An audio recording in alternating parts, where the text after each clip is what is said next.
You're listening to the Hamptons to Hollywood podcast, hosted by me, Kyle Langan, the founder of Hamptons to Hollywood. We're here to help you discover life's casual luxuries, from the Hamptons to LA and everywhere in between. We are so stoked to celebrate Women's History Month this March by introducing a theme on Hamptons to Hollywood for the month, Embracing Femininity. All of the content you see produced on Hamptons to Hollywood in March will center around that theme, and we could not be more thrilled to bring it to you in partnership with Liverpool Jeans. Liverpool Jeans is a brand that I personally can't get enough of because they make pants that actually fit, like any body type all the time, which makes me feel super confident. We all know there's nothing like clothes that actually fit right to put an extra pep in your step. They feature jeans for fashion-forward, always-on-the-go women and men.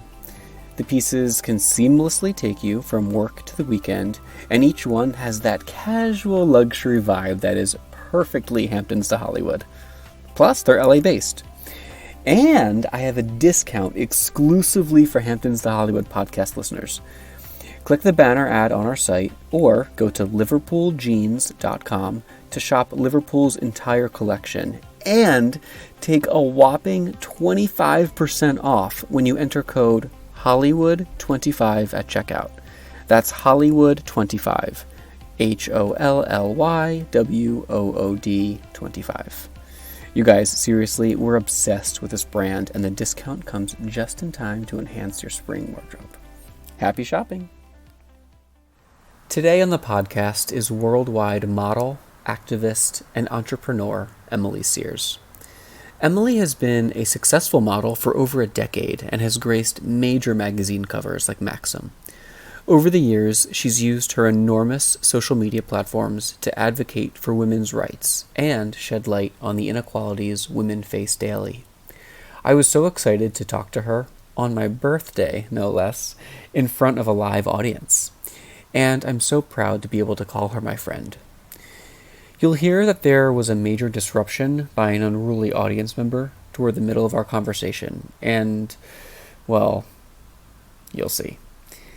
This is a conversation that was originally produced by Town Hall Los Angeles. Emily, thank you for being here with us today. Thank you so much for having me, and thank you all of you for coming. I really appreciate it. We're excited to celebrate Women's History Month, and we couldn't think of a better person to... Oh, sorry, I'm just getting adjusted. These chairs are new. This is like, yeah. We couldn't think of a better person to have, so thank you again for coming. So a lot of people here and people all over the globe are very familiar with you from largely your social media presence. You've done a lot of modeling, of course. And before I get into a lot of that, I wanted to just start with a little anecdote. You were some media headlines, and I guess it was maybe within the past year. It was picked up by BuzzFeed. But you had been speaking about, or you had a lot of, and still do, I'm sure, a lot of men who send inappropriate messages to you and pictures through Instagram and a lot of your social media channels. Mm-hmm. And I just wanted to see if you could talk about that and the interesting and unorthodox but great way that you respond to that kind of harassment. Well, thanks. I'm glad we're starting with the dick pics. It was interesting because, it's kind of was this funny thing. Like, it was hilarious. It was just this, like, casual, funny thing. A friend of mine who's also a model, we used to just, like, send each other, these pictures that guys would send us of their dicks. Mm-hmm. And we would have this ongoing joke. We're like, haha, I'm going to, like, look for his mom and, like, send and, like, respond to him with a picture of his mother, or, like, forward it to his wife, or, like, whatever it is, Mm-hmm. So that's just, like, it was like an in-joke that I had with her. Laura, you're right, a yeah. Too. I just casually tweeted about it one day, and this woman sent me a DM, and she's like, hey, like, I'd love to do a story about this. And I was like, sure, whatever. I thought nothing of it at all. And I guess, she ended up being a writer for BuzzFeed, and it became the #1 trending article on BuzzFeed for about 4 weeks. So super viral. And it was interesting for me because, I've always held the beliefs that I have, about women's empowerment and you know, how I feel about things, and my life experiences have shaped that. But I was finally given this platform, and I wasn't necessarily ready for it, and it was something to me that felt, you know, it was funny. Like, you know, you're talking about dicks, like, haha, you know. But what happened was I had actually done a TV interview in Australia with this show called The Project. It's kind of like a Tonight Show or something like that, but it's more of a panel format. But it's that kind of thing, and it's a really prominent thing in Australia. And one of the presenters, when I was talking about, you know, this whole story, was like, well, you know, you post sexy pictures of yourself. Like, aren't you asking for it? And so in that moment, I was like, oh shit, like, this isn't funny.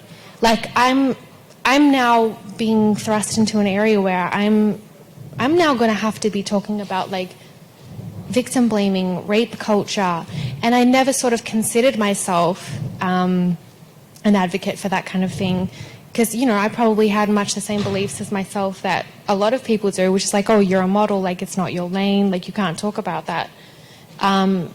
But then, you know, I was just like, well, I need to, and if I'm going to talk about this, and if this is going to be something that I discuss, I need to know what I'm talking about. So that was kind of the catalyst for me to get more and more information and really apply myself to, if I'm going to talk about these things, I need to know what I'm talking about. And then that just opened up a whole new world. A whole new world, yeah. So it's been an interesting kind of turn that my career has taken, and, like, it's been a funny dichotomy. No, that's really fascinating, and I definitely want to talk about your career too. But because I think that's what obviously you're known for most. But I also want to talk to you about the woman behind the editorial. You know, the girl that grew up in Australia. So you obviously hail from what part of Australia? I was born in Perth, which is Western Australia, but we moved to Melbourne when I was still a baby. So Melbourne's definitely my hometown. Okay. Yeah. And what was, you know, growing up there like, and how much influence did your family have, particularly the women in your family? The women in my family, actually, it's really fascinating. Like, they're practical. Australian women are very practical, and I think growing up there was wonderful, and I definitely appreciate it living here now, having that kind of be my base growing up, because it was just very much like by the beach every weekend. You know, my mom doesn't really wear much makeup, things like that. But what's interesting about my family is that my grandmother's sister was actually a very famous model in the 1950s. Yeah. So I often felt like I didn't belong in my family. Like, I was like putting fur around, you know, like I was swanning around in my house, and mom was like, I don't know where she gets this from. But my grandmother's sister, she's passed now, but her name was Wendy Martin, and she was 1956 Australian Model of the Year. Wow. And she was discovered by Helmut Newton on Collins Street in Melbourne. So, she had an amazing career, and she actually lived out here in Los Angeles and had the most incredible life. Wow. So, I've definitely feel like I follow in her footsteps in a lot of ways, because she was really badass. Like, she went through a lot, and just like a real amazing life story. She was an incredible woman, and I used to come out here and visit her. Wow. You know, in my teenage years, and she had like a closet full of, like, you know, vintage Chanel, and I would like swan around, you know. So having her be in my family definitely made me feel like, okay, I am like, it's in my blood. Yeah, there is a connection here. So, like, how much I'm into, like, glamour and stuff like that. What, and I was going to ask you this about, you know, Australia and your heritage, but do you think that, how much of that plays into how outspoken you are about feminism and about women's issues? Do you think, like, is Australia, how is it different, I guess, how their treatment of women? Are they more receptive, are they more supportive of women there versus here? On a whole other side note, I feel like even talking about Australia for me is like so crazy in the last few days, knowing that the shooter in New Zealand is like, that was a white Australian like me, you know, and that's been really like plaguing me. And I've been kind of like, even being out here so long, like questioning, what does it even mean? because Australia just, you know, you wouldn't have like really heard of something like that when I was growing up there. So that it's such a layered question. Like there's so much to that this week, you know. But aside from that, I think there is a lot of differences culturally. And I remember I had a relationship when I first moved out here to LA, and I remember talking to my ex, and he was like, you know, what do you mean? Why don't you just understand? Like, and I was like, you realize I'm foreign. Like I'm just as foreign as somebody that's maybe from like Russia or something. But like I speak English, so you just. I speak English and I'm white, so you just think that I'm like just American, just like and it's so different actually. Back home, I would say that men and women, the dynamic in relationships is probably a lot more equal, and there's kind of like good and bad with that. It's not like necessarily like a good, it's just different. Like if you go out on a date, it's more equal, you know, it's just more like... Yeah. Just understood. Yeah, and I think with that is wonderful, but I think the trade-off there is like, I guess guys there aren't as like chivalrous, or there's not kind of like traditional dynamic. It's just kind of a lot more like easygoing. But what I will say is, I feel like back home, if a guy like says something, you just know what he's saying is true, and you just don't second guess it. You know, it's a culture of really like just being about your word. You know. Right. You know, we were talking about you growing up, and I think that it seems like you definitely have a lot of self-confidence and a lot of self-belief. And there's a lot of girls, I think, that are raised to understand that they don't amount to as much as a man does. And I just wanted to get your opinion on what can we teach young girls, or how can we foster their self-esteem? I guess my answer to that is, what can we teach young boys? That was my next question. You know question. what I mean? It's like, and I get frustrated with this, right? Because it's like, it's such a conditioned response to like, well, what can we teach young girls about the fact that like, you know, things aren't equal? It's like, even that in itself kind of like, that maintains the narrative of being how it is. Like, I think that we really should be talking to young boys about things like consent, or young boys about like, just not being horrible. Right. You know? Yeah, no, I mean, that was literally my next question. I was going to bring up toxic masculinity. I know you and I have talked about that a lot. Right. And I think it's becoming more headlined, or more in the news, with a lot more support of like gender fluidity now, and how toxic masculinity, or people are recognizing that it is really toxic. And so I was going to ask you, what can we teach, you know, young boys, or what would you say to your son, you know, if you had a son, about? I think that young boys need to be taught about consent first and foremost. I think that's really important. I'm not a parent myself, so if you were talking to me about like age as where that's appropriate and that kind of thing, I don't know. Like that I couldn't tell you, but I think it's important. And you know, I just think that we've got a lot of young girls. I mean, myself, I even remember being sexualized really honestly as a child, you know. Like it's like walking to school wearing a school uniform, you know, guys hanging out the window, and it's like you're a kid. Switching topics just a little bit, so you started modeling in Australia, and then you moved to Los Angeles. What was that? I mean, you kind of just alluded to the fact that the transition was a little bit tricky. Everyone has a crazy moving to LA story, but how did you start to kind of adjust to living here, and how did you start to build the audience that you have now? Yeah, it was interesting. Like, I'd already done so much in Australia in terms of my career. So when I came out here, I was like, what am I going to do? I was kind of like, honestly, I had a couple of years there where I was like, right. But what I started to do was shoot streetwear, like shoot in a guy's shirt rather than just like in a bikini. Like I was like shooting like a guy's hoodie, and then with all the streetwear brands, they're usually representative of like a subculture, right? So it's like if you shoot for like a skateboarding brand, that's a whole subculture of guys that are really, really obsessed with skateboarding, and then they have diehard fans associated.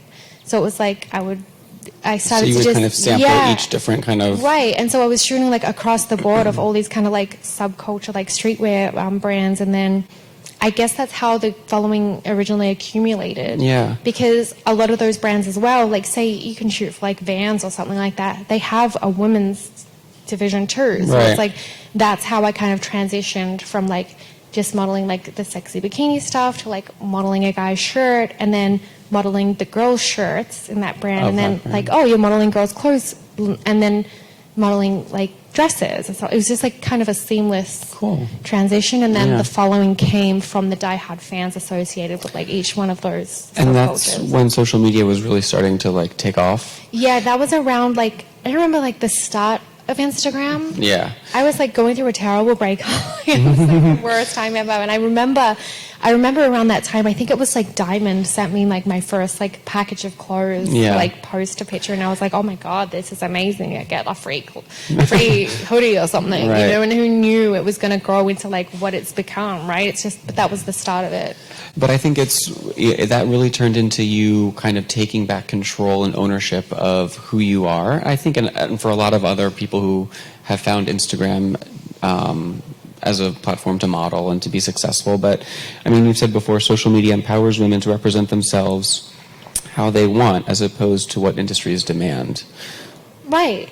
I think, you know, the conversation around social media and its existence and its implication, I think is like there's kind of like two teams in it. Yeah. I personally think it's great. I know there's a lot of downfall about it, and it's very valid that people have their concerns. I mean, a lot of people are comparing themselves to other people online and like, you know, feeling like they don't measure up or feeling like not good. I definitely think that's valid, but I do think that we wouldn't be where we're at now in terms of like accepting all these different types of models and the diversity we're seeing now in the fashion industry, and just like across the board, like so many fashion houses and stuff that like in campaigns, they're really being more inclusive. And I think that's a direct result of having social media, because it has taken modeling in the industry from being an agency in control of sending you out to that casting or telling the advertisers who they should have and why, and it's given us a direct-to-consumer ability to prove ourselves and say, hey, you thought I was like only good for this because of my body type, but look at all these people that are interested in like the makeup I'm wearing, the stuff I'm doing, like where I'm going on vacation. Like a whole world has opened up, and I think that's so important because it's shown these brands and these like dinosaur old-fashioned people that like people want to see themselves represented. That's all it comes down to. Like it's people relatable. want to see people that look like them, feel like them, and they may have some comparison in that, and I get that maybe have some negative connotation, but I think that's something that we can manage. And I think the more and more influence ourselves, like people like me can be honest and just be like very authentic in our day-to-day and not kind of act like things are just so perfect all the time. Like that's kind of the bridging of the gap of like how to eliminate that. Yeah. Why do you think it's so hard for, you know, as you become successful as a model, why do you think it's so hard for women to be this and this, right? A model and an activist, a mother and a businesswoman. This could be a whole talk in itself, because I would just rant. Like I would just go off.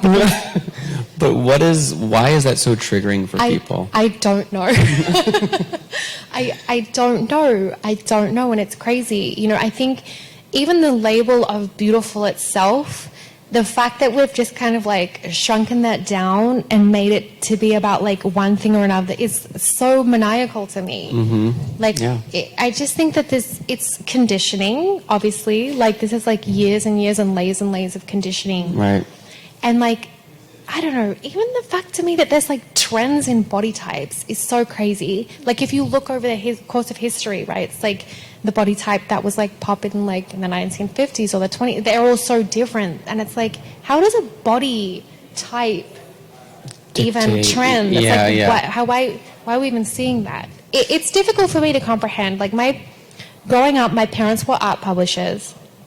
So I had the good fortune of being surrounded by so much art as a kid.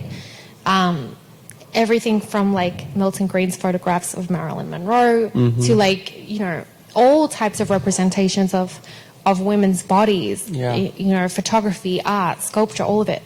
So it's never made sense to me that we just assign pretty or beautiful to one type of body. Yeah. And even within that, even when you were getting into like, okay, what's beautiful and what's like attractive and acceptable, I think that there's layers inside that as well. It's like, are you pretty, guys like you pretty, or are you pretty like you're good and graceful and good enough for fashion pretty, or are you thin? Like there's so many layers like within. It's crazy. It's the way people want to compartmentalize women and just categorize us in like, if you're this, you're that, and it's just it drives me crazy. Which is why I talk about this. You know, that's why I think it's so important to talk about, because who says anyone? No, it was actually really interesting. When I was promoting this event, I received, and I shared this with you, but like some backlash from, you know, people with a more, I mean, I'm just being very diplomatic, but like a traditional point of view, right? And just because they see a woman who is a model speaking about women's issues, they were like, I'm not interested in attending something like that because it seems frivolous to them, or like it doesn't matter, right? And I got so mad. And I'm a guy, right? And so, and I, because I'm protective of you, but also because I'm a proponent for equality, you know? And I just made me think, really empathize with you, and I can't imagine how you must deal with something like that every single day, where, you know, you're judged off of your appearance, or you're judged off of an idea of who you are, you know? It's definitely frustrating. I mean, I've definitely had my moments in the last few years where I mean, I feel very fortunate. First and foremost, the fact that I'm even able to even sit here and talk about this as a topic is like, I'm very grateful for that, you know? But there has been times where I've been in spaces and I've felt like weird or uncomfortable, or just kind of like, why are you here? And what's fascinating about that is that's happened in, I mean, I've been in rooms with like anyone you could name that's like the who's who of like women's empowerment at this time. Like, you know, the actresses and all of them in the one room. And I remember being in one particular luncheon last year, actually, I think it was. And I don't want to name her because I actually respect a lot of what she has to say, but she went off on this tangent of like how we shouldn't be comparing ourselves to these girls on social media, and just went on this rampage about like, don't get a boob job, or like, don't, you know, edit your picture or put a filter or whatever. And I felt in that moment very small, and I was like, well, I like doing that, and it's fine, and it's like okay to just enjoy things. And like, this is probably a little bit different, but on the topic of you know, feeling like uncomfortable or something, has there ever been a situation where you've been working or modeling, like, you know, appearing on the cover of Maxim, for example, where it's compromised your belief in, you know, in feminism or in women's equality? Has there ever been a situation where you're like, you know, no, this is where I'm going to draw the line because that's too objectifying or something like that? I've definitely said no to things. I definitely have things that for me personally are just not what I want to do. Like off the top of my head, like one of my stipulations is, if it's gonna be a sexy shoot, my face needs to be in the picture. I just don't want to be like a random limb. Yeah. And that's not to judge. I want to make it like really, really clearly stated. I don't have a problem with anything that any woman decides to do. Right. You know, I've got girlfriends of mine that are like adult performers, and great. Like, you do you. Like, that's you and your boundaries. And I just kind of wish that like more people would take that kind of stance. Like, to me, it's all about like, what is good for you, how you feel empowered, has nothing to do with me. Right. You know, but there is a lot of judgment that comes along with it. Don't worry, we'll be right back. You know how it's nearly impossible to find jeans that actually fit right? Well, Liverpool Jeans has you covered. Not only do they make finding your size on their website super easy, but they also offer a total wardrobe solution for busy, on-the-go people, which is basically everybody in LA, right? It's truly one-stop shopping, but for the casual luxury pieces you've always wanted, which is oh so Hamptons to Hollywood. Liverpool Jeans' design director personally approves every garment that leaves their studio. And you can tell, because each jean, jacket, and trouser fits perfectly. I can attest. I am so stoked to offer an exclusive 25% off discount to Hamptons to Hollywood podcast listeners. Head to liverpooljeans.com and enter code Hollywood25 at checkout for 25% off. That's Hollywood25 for 25% off. Sure, spring cleaning is great, but spring shopping is so much more fun. Now, back to the conversation. Well, yeah, I mean, that brings up something else. I mean, I think you're a role model to a lot of people, and I think it's because you are truly unapologetically yourself all the time. And there could be people who disagree with your perspective or point of view on something, but you don't waver on it. And I think that's really admirable. How do you kind of digest being a role model? Is it something you think about? It's funny, like even talking to you guys right here, right now, it's like I feel like I'm putting these ideas just like out into the stratosphere. That's the crazy thing about social media, right? It's almost like you see the numbers of followers and likes, and it's like mentally you don't even really think all of those numbers are representative of actual humans. It's like we're talking to actual people, and it's like going out there, and that's something that I think if I was conscious of would probably make me a little nuts. Yeah, I'm sure, yeah. So a lot of the time it's just kind of like a catharsis, like I'm like throwing it out there, I'm just, saying stuff, so.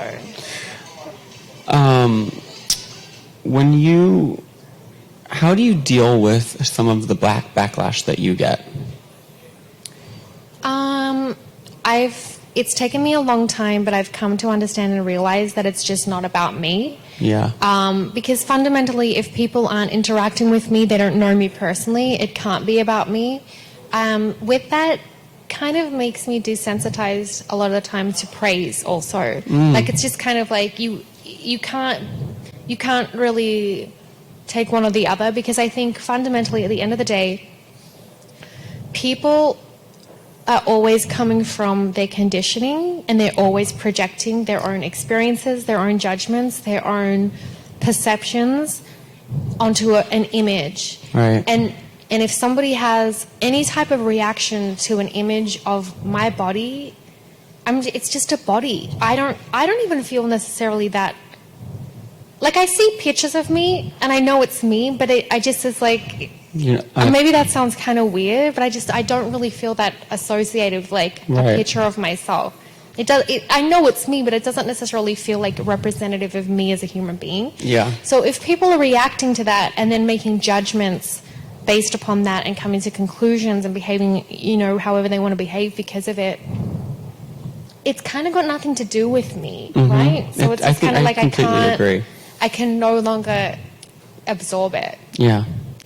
When I was thinking about you, I was thinking about this quote because I think it reminds me of you. And it goes like this: any woman who chooses to behave like a full human being should be warned that the armies of the status quo will treat her as something of a dirty joke. She will need her sisterhood. And that's by Gloria Steinem. But it really struck a chord with me when I was thinking about you, because you do behave like a full human being. Like you were just saying, like, why should we not be proud of our bodies or make the choices that we have? I mean, if you're getting like a breast augmentation or whatever, like you should be proud of that. You know what I mean? And I think that what you're doing, it represents really nice duality, because you're saying you can be really strong and empowered and impassioned about a topic, but you can also be really vulnerable and loving and tender in the right moments too. And I think that exemplifies what you're doing and what your platform is. I appreciate that a lot. No, I think it's true. It's interesting when you bring up, in terms of like the boob job stuff, I mean, who even cares? But with that, what is very interesting to me and what bothers me a lot is we're in a space now where people are having this conversation about like body acceptance and, body shaming, and it's so positive in a lot of ways, but I do feel like there's this kind of like weird gap or disconnect where it's like, me personally, before I had a boob job, I'll just like talk about this because why not? I had a lot of insecurities, and I was like shamed for my body to the point where I went and got my boobs done. I had like a mental block with that. And what's really hard and gross to me is like experiencing the body shaming that leads women to want to have a procedure done. And then they get the procedure done thinking like, okay, I'm going to feel good about myself. And on the other side of it is like, you're a fake bitch. Oh, you got your boobs done, you fake slut. Like, it's like, you can't. What am I supposed to do? Yeah. That I just feel like, I don't know what the answer to that is, but I know that where it's at currently, that's not where we want to be. That's still body shaming, like judging people, judging their morality or like what they do or how sexually active they are based upon like that kind of thing. It's like, that's not progressive in any way. I agree. You know? And in that quote, referencing your sisterhood, what I love about you is that you're always bringing up other women, and you seem to have a lot of like great female friends. And so, who in your sisterhood, or maybe in a larger context of a sisterhood, inspires you?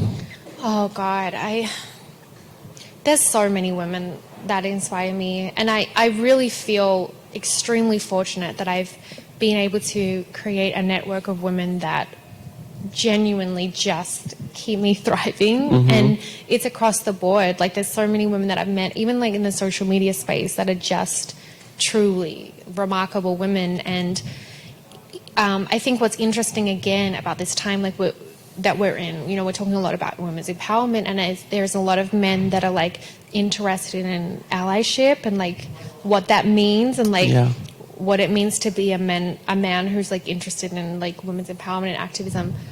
And I appreciate that so much, but I still, it's my women in my life that I feel really support me. Right. Yeah. And just having that is so important. And I just think like the more as women we can just, look, I always say this, as women we are put into a ring, and we are put in categories, and we are put into a competition that fundamentally none of us can win.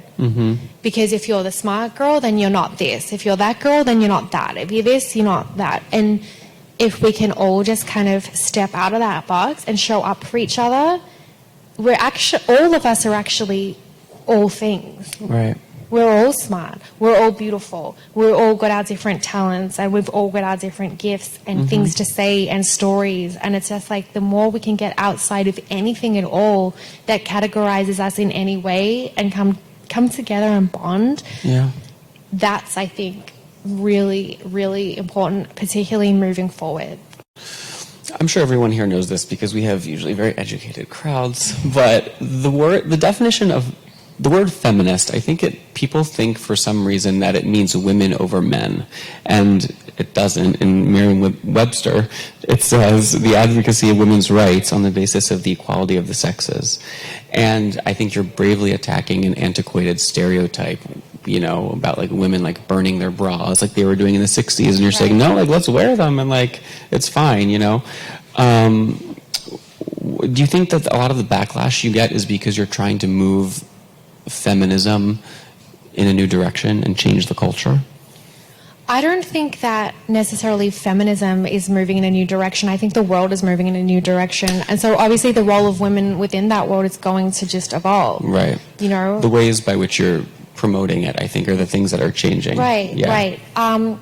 What I will usually say in terms of what I'm trying to do and what I'm trying to achieve and how I use my platform and why, I definitely have an amazing group of women that are really fundamentally like diehard feminists and really support me, and I'm really appreciative of that, and I love that. But the reality is I do have a lot of men that follow me. Yeah. And sometimes I kind of look at what I do as like almost like infiltration, Yeah. Like there's a lot of guys that are looking at like maybe my pictures, they might just think I'm pretty, maybe they saw me on one of my model friends' pages, and they're not necessarily seeking this information. But I think that there's a power in that that's kind of almost more important. Yeah. Because if as women we're just in spaces only with each other and only connecting to each other, we already know what we're talking about. Yeah. Like, we already know what it is. So we're just it's like an echo chamber almost. So I try to make it so that what I'm putting out into the world is, you know, the guys that follow me, they aren't necessarily seeking this information, but it's planting seeds of thought, and it's sharing articles and making them even if they just click on one link, they might get one nugget of an idea that I don't consider myself powerful enough to change somebody's mind overnight, but you know, if it's over and over, if it's over and over, if they just see it, maybe down the line, the next time they're in a situation where maybe a guy is saying something derogatory. Well, that was my next question. I was just going to say, what can men do? You know, like, what can the men who want to be allied with you, how can they better support women overall? And more importantly, I think, what can they say to other men to, you know, promote equality? Men need to be the ones that like do a thing, right? And it's like, actually, like, maybe just don't do a thing, you know, like maybe just like let us just speak and believe us and listen and engage in a way that's just like, you know, allow us to be heard, and don't center yourself and make it about you. Okay.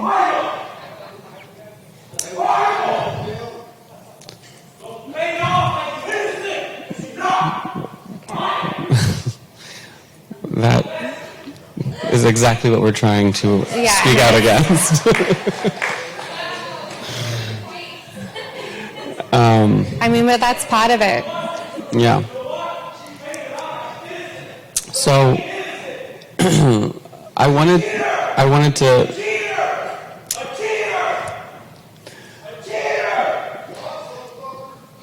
to we will open up for Q&A in a second. And I'm sorry if I've been thrown off this whole time I've been talking. It's because that's just been like right there. You know, I've been trying to like, it's okay. It's a lot. But I mean, that's like the representation, right? It's like, it's actually what's happening. It's like online. That's what it's really, that is the personification of like what is going on in these online discussions, and the fact that it is people. Right. Yeah. And this is, I mean, again, like, this happens to you. Let me just take a sip of wine. Yeah, cheers. Well, I guess I'm going to open it up to everyone in a second, but I just wanted to see, what have you learned about yourself in this journey of being a model, being a feminist, being an activist? What have you learned the most? You just got to be absolutely fucking unapologetic. You really, really just have to know yourself. And thank you. That means a lot. Yeah. You have to know yourself, and you have to know yourself, but you also have to know what you're talking about. And I think it's really, really important, particularly if you have any kind of platform and if you're going to talk about any topic, don't just speak from your own experience. You have to read other people's perspectives. Like me, in terms of being a feminist, like it would be a disaster if I wasn't reading like bell hooks or, you know, like other women's perspectives. It's just so fundamentally important that you should always speak from, obviously, your own personal experience, because that's where you're coming from, and you have a voice, and that's really important. Your story is important. But to have the lens of other experiences, so you're aware of the responsibility to, like, not be fucked up. Right. You know, like, not saying certain things that are, like, just not okay. And then one last question. What do you want your legacy to be? I don't know. I guess that's not something I really think about. And maybe that's, again, like the disconnect between like having stuff be more online rather than in person, and just like putting these ideas out there and just like hoping that they land, or, you know, I don't have any specific goal. Like I said, for me, it's more just about, planting that seed of thought and putting just that tiny little seedling of an idea that hopefully, even if it's just in a small percentage of people that are viewing what I'm talking about, even if they just see an example of a woman who is who she is, does what she does, and is a person that is not able to be put in any particular box, that in itself is enough of a statement for me. Like, you can't put me into a box. You can't, like, say I'm this or that. Yeah. So then in itself, that's enough. Yeah, right? That's kind of enough. And whatever comes from that, like, it's great. Yeah. Yeah. Well, yeah, we want to definitely open it up for Q&A. So Sunny is going to come around with the microphone. So if anyone had any questions, just raise your hand, and we will come around. Let me make sure. Okay. After I interrupted you several times, I'm so sorry with my phone.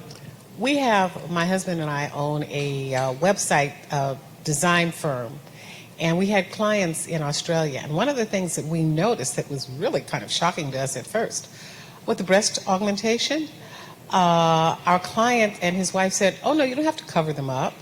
In Australia, that's not an issue. But here, you have to, say you're about to see something and you have to agree. Is that freedom of the body something that you grew up with that you don't quite still see in the United States yet? It's definitely, that's a great question. Thank you so much. It's definitely different. And again, even myself and my upbringing being around the art world, my parents being art publishers, I was exposed to so much just images of the female body nude and stuff like that, that it was never something to me that was necessarily like sexualized. I did notice moving to America that attitudes maybe around women's bodies are different. I don't necessarily see that as a good or bad. I just I try and look at things of just like, oh, that's what it is. I want to understand why. I don't want to say it's good or bad, but like, oh, okay, I guess this is more of, Australia's probably more of a secular country. I don't think that religion plays as much of a role as it does here. And that's, again, it's not a good or bad thing. It's just a cultural difference. So I think that probably plays a part of it. But I think, fundamentally growing up around art as much as I was, and just that exposure to seeing women's bodies in the lens of fine art, where it's not necessarily sexualized, it's just kind of a part of life. But also the culture is so just like beachside, it's just it is more laid back. And that probably has affected how I see it. I would think so. Myself, and also just other women, or just bodies in general. Mm-hmm. Again, I think I mentioned earlier, like, I don't necessarily even feel like humans are that connected to our bodies at all. Like, we're just kind of like, this is like a thing that we're just like, our spirits are just in, and we're just roaming around in, and people assign so much meaning to that. I personally just don't. I don't connect with it. I don't attach those thoughts to it. It's good. Yeah. Thank you. Anybody else?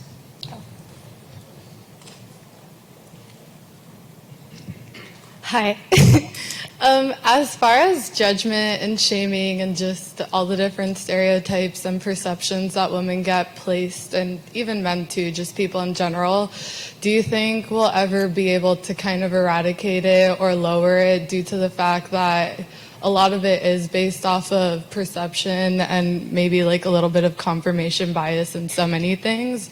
Or do you think there's ways to like lessen it, or just what are your thoughts on that? Again, that's another great question. I think I touched on earlier, I think this is, again, a good thing about social media, right? Because it's like we're in control of our own narrative. Right. Like, you can put whatever picture of yourself however you want to be seen, however you want to look, and you are in control of what you're putting out there, and in control of like what the caption says, like what you're actually saying in this. So I think that's, in the future, it's going to continually evolve, and I think that that's a huge tool in that. Yeah. There's a really great book that I encourage everybody to read, and it's called Hope in the Dark by Rebecca Solnit. And in that book, whenever I'm feeling down about things and like the state of the world and like just how messed up a lot of things are right now, in terms of things being progressive and feeling like you're beating your head against a brick wall and things aren't happening fast enough, and it just kind of feels hopeless at times. What I like about that book is she kind of gives a peripheral kind of perception of like actually how fast things are moving. And, you know, just the kind of concept of like, it can feel like we're really stuck, but in reality, a lot of the time, like the arrow gets pulled back before it's let go and we propel forward. So I actually do have hope for the future. I think that things can feel really overwhelming and discouraging, and there's definitely so much work to do. But I do think that when you look at the whole like history of the world, like where we even were 10 years ago, where we even were 20 years ago is like very different to where we are now. And I think that maybe not in our lifetime or, you know, whenever it is, but I do think it is going to get there. And I think, again, social media plays a part in that because we really just have this tool to connect to each other as humans, in like controlling how we're putting ourselves out there, and also connecting to other people and how they identify and how they want to be presented and be perceived. So I do think it's actually going to get there. I just think it's going to take time. And I think that it comes down to undoing, you know, a lot of stuff that's been done, and a lot of people to be conditioning and also internalized misogyny too. We just got to undo it all and and a lot of people to be on the same page as that you are, you know, and to recruit people to Does anybody else have a question?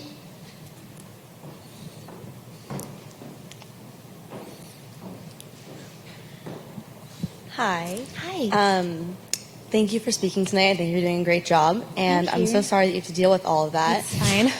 My question actually pertains to that. Do you have, like, when you have to deal with all that, how do you manage, like, your anger and your stress and stuff like that? Because I know it would get to me, and I would want to, like, hit somebody. So, like, how do you, you know, do healthy ways of coping with all of that? Stalkers, Yeah, no, it's I've had my fair share of intense and scary experiences. That in itself is like a blip on the radar to me in terms of things that I've been through that I don't even want to get into. Which is really sad that that's a blip on your radar. You know what I mean? No, it is. That's like literally nothing. But I think it comes down to this. My mantra is hurt people, right? Nobody who is looking at me and feeling a way, or anybody who's judging anybody for any reason, nobody has a reason to do that if they are, first of all, healthy, mentally healthy, if they're okay, if they're not hurting. So I through mindfulness, meditation, and stuff like that, that's become really important to me, to just kind of like accept that like people are hurt and maybe they're going to like project onto me, and they've got expectations of or they've got ideas that they've got attachments to that aren't maybe necessarily in alignment with like reality or who I am or what they want me to be. And I think it really doesn't have anything to do with you. No, it doesn't. You know what I mean? It's about their own trauma. Right. You know? It is, and it's a projection. Right. You know, I think that we all have projections, and we're all kind of looking at each other. Oh, what does it mean if you dress this way or dress that way, or you didn't talk to me, or you didn't text me back, or what is that? You know, we're all jumping to conclusions all the time, and like I said, it's just knowing that hurt people, and nobody is putting that out there, any sort of negativity, if they are feeling 100%. If they're good. Yeah. Like, nobody who's fundamentally okay and good is like, is going to act do that, out. Yeah. Do we have one more question? Yeah. Two more?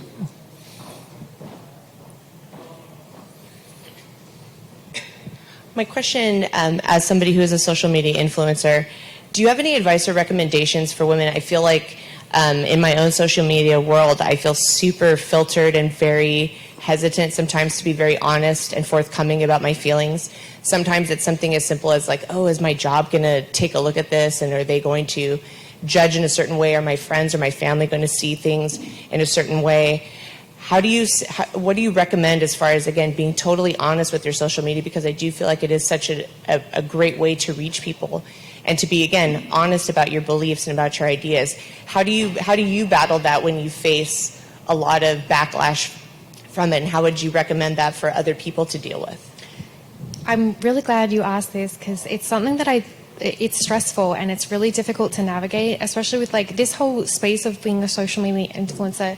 This is very new, right? It's kind of like the wild, wild west, and I feel like as we go, we're kind of just like figuring it out. I've definitely, even in my modeling, not just on social media, but like campaigns that I've done, I may not have necessarily held the same values as whatever companies I was representing, and you've still got to make a living, right? So it's like, how do you navigate it?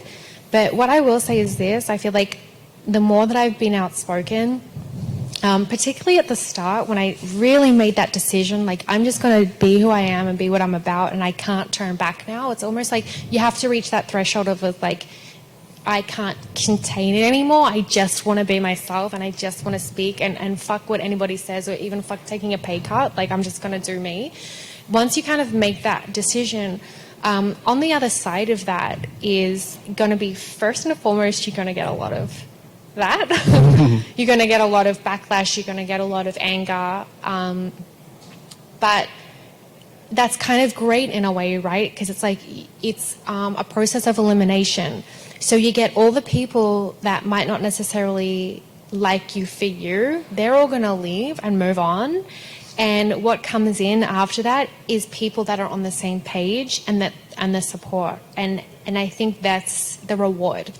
That's the reward you get for being fundamentally you.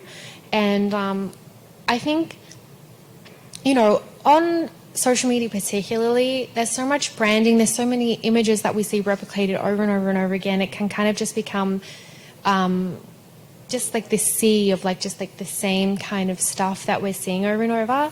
So I do think that even though it might feel like this could be the end of your career if you like talk about this, or you talk about that, or you take a stance here, it's probably actually going to be the thing that makes you stand out and makes you connect and makes people engage with you a lot more.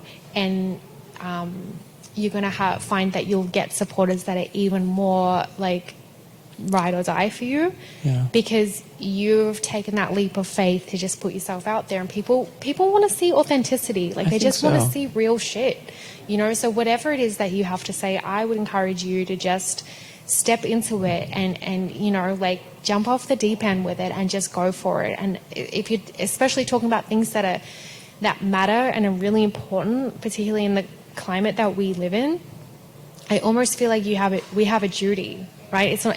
It reaches a point where it's not even about us, right? It's about if we have a platform, we need to be talking about this, because it's a responsibility. So if that helps you take it outside of you and make it not even so much about you, but just like, you got to show up, you know, it's important. Yes. So I hope it works out. And we have one more question. And then after this, we will just open it up if you guys want to grab more food or wine. And Hi.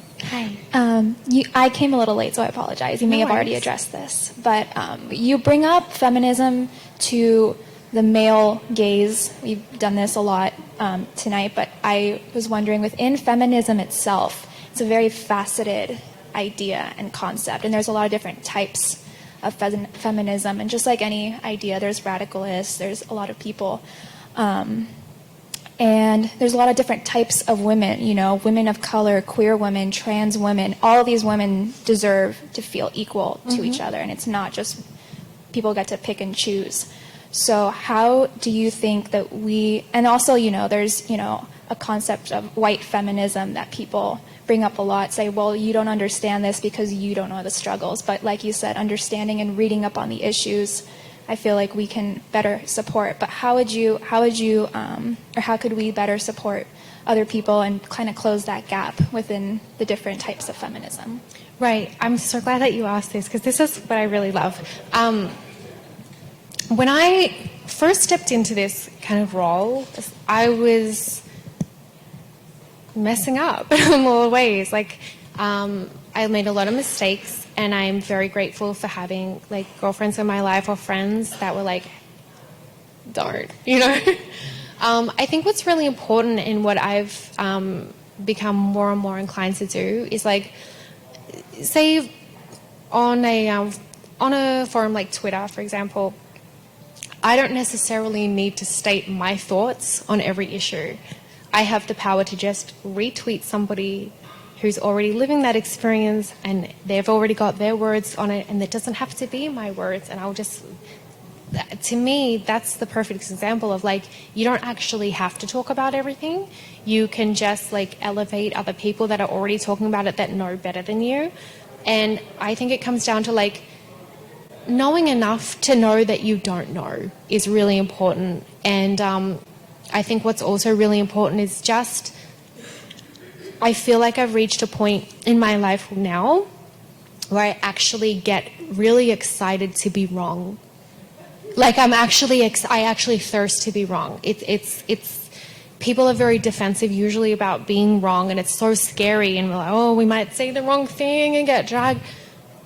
If you can step into a space of actually being welcoming of that, like if I was to do something wrong, I have such a respect for the people that are going to let me know that I've hurt them, or I said something the wrong way, or I messed up, or I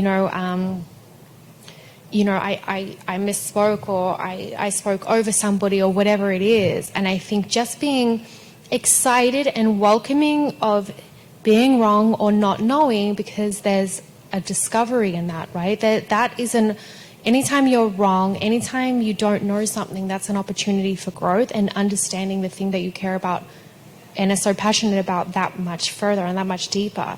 And anytime that somebody takes the time out of their day to let you know that you have done something that they don't like, they're giving you energy. Like they're actually taking the time out of their day to like tell you that they care about whether or not you're being accurate about this. And that's labor, right? So it's like being thankful for the fact that they're telling you this, rather than just being like, oh, she's ignorant, and just going about their day. Like I actually really appreciate when people do tell me that there's been something that hasn't quite landed. It was interesting. I think it was about 2 or 3 weeks ago. I got into like this Twitter argument with Terry Crews. I actually fucked up, and I said like, I just said one word that I felt after the fact. I'm like, hey, I shouldn't have said that. Like, I'm sure you guys are aware. He's like, he's been given this like platform of advocacy, like talking about like assault survivors and stuff like that. But then lately he's been saying some statements which are maybe like not in alignment with like how everybody's feeling in terms of, like gender roles and stuff like that. So he was saying a lot of things that were very hurtful. And a girlfriend of mine, Shamia, had quote tweeted something he said, because she had been raised without a parent because her mother passed away. And he had said something like, I think it was like the malnourished thing or something. Yeah, something like that. If you are raised with just one parent, like you're malnourished. And she had quote tweeted and been like, well, I guess I'm just fucked then because my mom died, And I had replied to him and I was like, you're hurting people, like you're hurting people.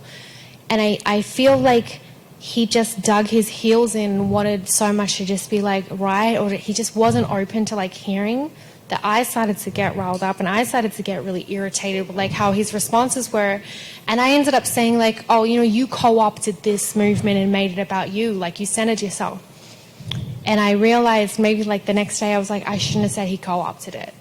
I shouldn't have said that. I should have said he's centering himself in a conversation that mainly affects women, but he did not co-opt that movement because he is an assault survivor, and I do believe him as a victim, so I shouldn't have said that. Yeah. So I went back and I quote tweeted myself, and I'm like, I shouldn't have said this, but here's what I should have said. And I think it just comes down to that, like being open to being wrong. None of us are going to be saying the perfect thing all the time. Like we get heated, emotions run, and if we're passionate about these topics, we're going to get on a random tangent and just go for it sometimes, and maybe we'll just slip up here and there and not realize like there's little things here and there that like have an impact. But just I think it just comes down to like being accountable and being accountable against to be wrong, and just knowing like you're not going to get it right 100% of the time, but that doesn't mean you should just say nothing. It just means that you should be open, willing to grow if and when somebody's like, you missed the mark on this, you know? That's all you can do. Well, Emily, thank you so much for being here. We'll give for a round of having me. applause. We really appreciate you celebrating Women's History with us month with And us. happy this birthday. Can month. we all say happy birthday to Kyle? Happy birthday Thank you. to you. No, don't sing. Happy birthday to you. Happy birthday, dear Kyle. Happy birthday to you. Thank you. I am blushing now, but yeah, everyone, feel free to mingle and talk for a little bit, and then if you want to grab some more refreshments on your way out, please do. Thank you so much for coming. Thank you all for coming.